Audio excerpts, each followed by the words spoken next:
Vous expliquer en fait de quelle manière Jacques Lacan a introduit la topologie, les mathématiques dans le lien avec l'origine du traumatisme. Bon, alors, Lacan a été intéressé toute sa vie par différentes formes de mathématiques et de topologie, et donc là, je peux pas prendre le temps là de décrire un petit peu, de répondre complètement à cette question de l'invention par Lacan de la topologie, mais je peux essayer plus de parler d'un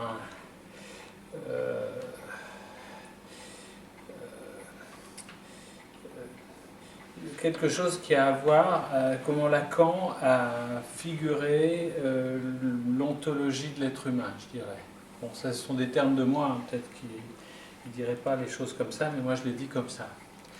Alors, en préambule, je voudrais préciser que, effectivement, de très nombreux analystes et lecteurs, auditeurs de Lacan ont été très rebutés par le fait qu'il a utilisé un certain nombre de formules mathématiques, des figures topologiques simples ou compliquées.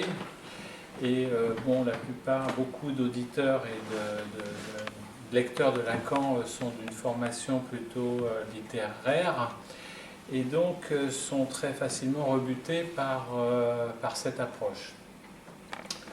Ce que j'ai découvert avec une certaine stupéfaction et un grand plaisir, c'est que chaque fois que Lacan a introduit une figure topologique, et il en a introduit, disons, trentaine, hein, je ne sais pas, peut-être moins, peut-être plus, peut-être moins, oui, probablement moins,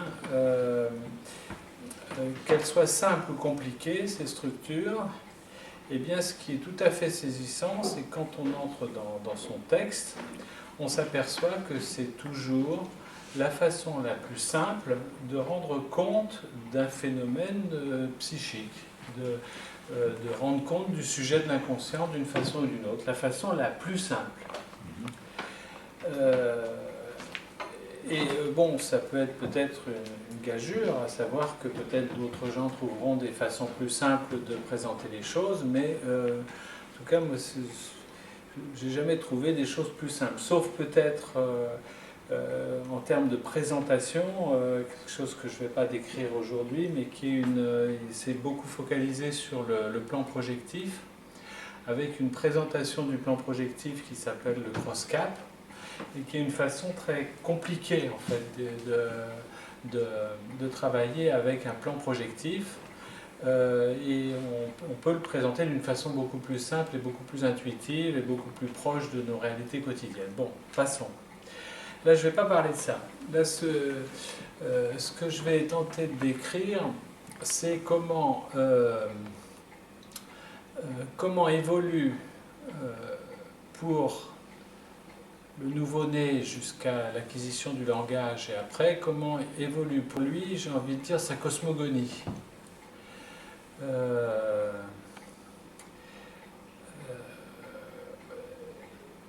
Et comment l'évolution de cette cosmogonie a pour conséquence de converger vers les structures que Lacan nous a transmises. Alors voilà, c'est presque de l'ordre du mythe, hein, ce que je vais raconter, mais enfin c'est pas grave, hein, on a l'habitude. Alors voilà,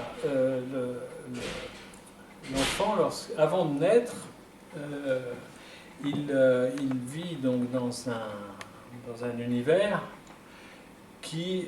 où tous ses besoins sont satisfaits, hein, par le biais du cordon ombilical.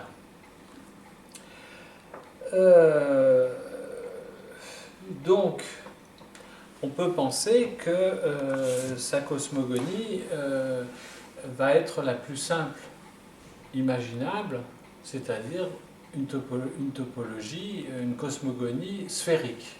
Il n'y a aucune raison de penser qu'il vit ailleurs que dans une boule, hein, parce que c'est la structure la plus simple. Et ça se passe comme ça pendant 9 mois, et puis arrive la naissance. Et là, les choses commencent un petit peu assez rapidement à se compliquer. D'abord, la première complication, c'est le fait qu'il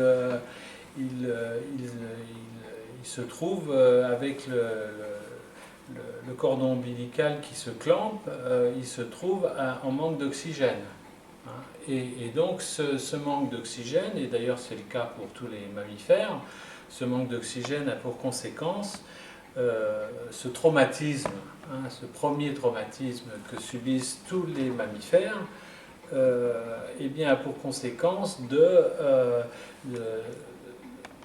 cette angoisse, hein, a pour conséquence de déplier les poumons. Hein. Et tous les mammifères expérimentent cette angoisse primitive et la conséquence, c'est que les mammifères se mettent à respirer. Bon. Mais les ennuis n'en restent pas là, bien sûr. Hein.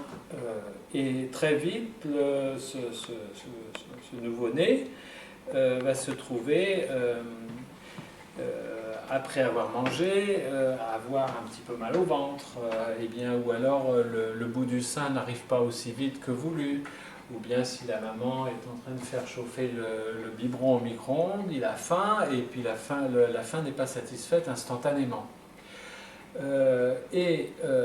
Qu'est-ce que fait le nouveau-né dans ce cas-là? Eh bien, il braille, il hurle. Et nous, en tant qu'adultes ayant vécu cela par le passé, eh bien, on va plutôt accompagner ce hurlement d'un sourire. Hein, mais mon chéri, laisse chauffer le biberon, il va arriver, enfin on sourit. Hein. Mais le fait de sourire comme ça, bon, ça a des conséquences extraordinairement positives qu'on pourra décrire après, mais du coup ça nous fait masquer quelque chose qui est peut-être aussi fondamental, mais là qui ne vient pas de l'auditeur, mais plutôt de l'observateur de l'enfant, c'est-à-dire la qualité de ce hurlement. Si on s'amusait à imaginer que ce hurlement était produit par un adulte, eh bien, on ne douterait pas une seule seconde qu'on est en train de lui couper le bras ou de lui couper une jambe à vif. Hein.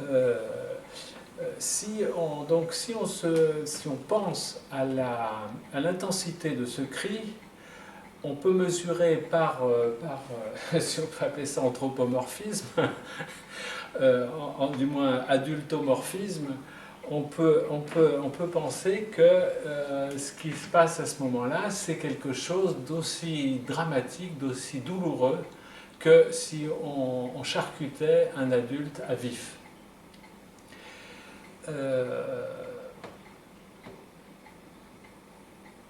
Et ce charcutage conduit et condamne, oblige l'enfant à revoir sa cosmogonie, n'est-ce pas? C'est-à-dire que cette boule qu'il imaginait, c'est pas tout à fait satisfaisant de la considérer comme ça. Il est obligé de... C'est comme si cette douleur était identique à, effectivement, comme retirer un membre à un adulte, comme je le disais. Mais là, en l'occurrence, c'est plus comme un travail au ciseau à bois. Hein. C'est comme s'il y avait un découpage à l'intérieur de cette boule. Et c'est-à-dire qu'on enlève, et on enlève comment d'ailleurs? C'est ça qui est aussi assez intéressant. On enlève ça avec un sourire. C'est le sourire de la mère et le vagissement, le hurlement de l'enfant qui a pour conséquence, d'une certaine façon, il dit « Mais tu sais, mon chéri, je suis passé par là. C'est la dimension, c'est le fait que cette mer est dans le social, dans le symbolique, qu'elle va pouvoir extirper de cette boule, elle va pouvoir extirper un morceau.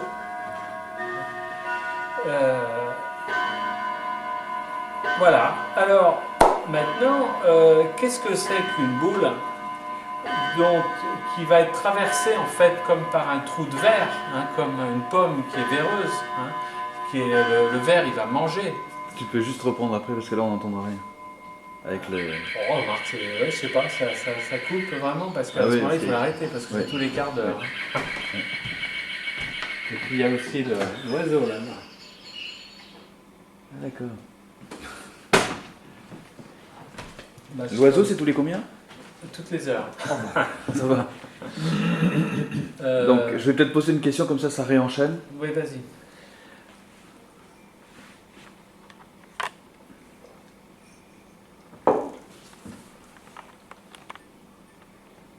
Donc, cette boule au départ, qui est une boule dans le ventre de la mère, qui est une sphère. Donc, à la naissance, il y a ce traumatisme. Et après, il y a ce manque de mère, si on peut dire, qui fait trou. Donc de quelle manière en fait ça fait trou? De quelle manière ça troue cette sphère ou de quelle manière ça la déforme? Bon, alors justement, bon, c'est un morceau qui est retiré. Hein, c'est un morceau qui est retiré par le sourire de la mère. Hein, parce qu'elle est passée par là, comme tout humain, et donc elle mesure le gigantesque fossé qu'il y a entre ce hurlement de douleur et son sourire à elle. Et c'est cette disproportion qui en fait a cette action de travail au ciseau à bois. Et donc c'est la mère qui d'une certaine façon dit moi je suis passé par là, je suis habité par le langage, je connais ça, mais je suis bien obligé de t'enlever cela. Hein. Le sein il n'arrive pas instantanément, le biberon il faut attendre qu'il chauffe. Il y a quelque chose qui est plus fort que moi, auquel je suis assujetti et auquel toi tu es assujetti. Hein. Et cette chose, on va l'appeler le réel. Hein, mais c'est parce que je suis habité par les mots, par le symbolique, que je me permets de te retirer cela.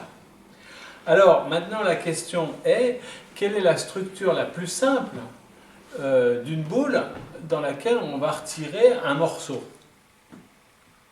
Eh ben, il n'y en a pas 50. La structure la plus simple, c'est le tore. Hein, c'est-à-dire qu'on partait d'une boule, et qu'est-ce qu'on trouve à ce moment-là? Eh bien, on trouve une structure torique.